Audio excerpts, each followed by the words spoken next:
On a vu que les marchés étaient mouvementés ces derniers temps, donc ça tombe bien. On sait que 95% des particuliers perdent de l'argent, en règle générale, quand ils traitent sur les marchés. Et par contre, les professionnels, eux, qu'est-ce qu'ils font tous les jours, peu importe ce qui se passe, ils encaissent. Le but, c'est qu'en sortant de ces 2 heures, chacun d'entre vous reparte avec des bases solides pour pouvoir appréhender les marchés de la meilleure manière, comme nous, on le fait sur les places de marché pour gagner notre vie. Qui a investi, sachant ça, sur une valeur tabac ? À partir du moment où vous appliquez une formule mathématique pour gagner votre vie sur les marchés, peu importe où les marchés vont, on fait de l'argent. Ça va être la 5e partie. Aujourd'hui, on est dans une des périodes les plus sombres de l'histoire. Il y a un homme sur Terre à qui ça pose pas de problème.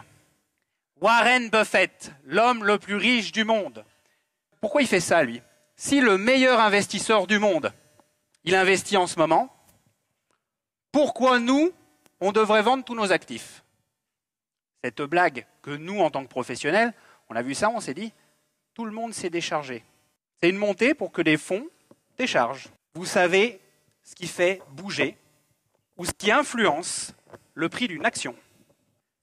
À partir du moment où vous savez exactement ce qui va influencer le prix d'une action, vous allez arrêter d'acheter une valeur au pifomètre.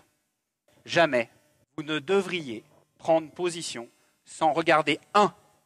Le secteur, 2. Comment se comporte le marché. Il y en a un qui a investi comme ça.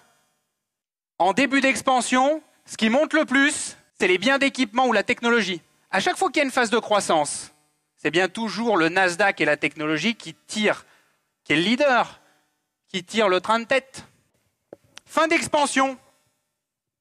Qu'est-ce qui s'est passé en fin d'expansion ? L'énergie. Pendant que le Dow Jones, il faisait quoi, lui ? -2, 150%. Je ne vous parle même pas d'avoir pris les valeurs du pétrole qui montaient plus ou les valeurs du gaz qui, des fois, ont fait 1000%. Non, même pas. Je vous parle de la moyenne. Ça continue à monter en plein milieu de la phase d'expansion. Nous, de nous déplacer sur les salles de marché, ça coûte 20 000 €. Qui aimerait vivre de la bourse tout seul, tranquille dans son coin ? Levez la main. Si vous aviez investi 10 000 € sur l'énergie solaire et la meilleure valeur, je n'ai pas dit que vous l'ayez fait. Si vous avez investi sur la plus mauvaise, ça faisait 200%.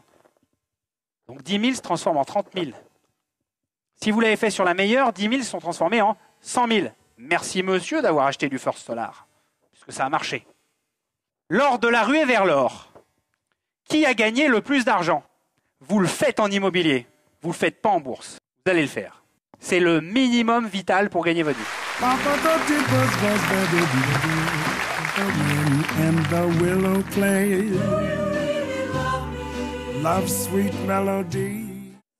C'est-à-dire que je suis venu en me disant je voulais avoir une meilleure manière de gérer mon argent. Comme j'aime bien et comme c'est quelque chose qui me passionne, j'ai été intéressé par la conférence et voilà. Très intéressant parce que je faisais ça un peu au hasard. Maintenant, j'aurai une autre ligne de conduite. Il nous a expliqué des choses compliquées d'une façon simple. J'ai vu beaucoup plus clair aujourd'hui. Cette conférence était passionnante, très intéressante et très motivante. Formidable.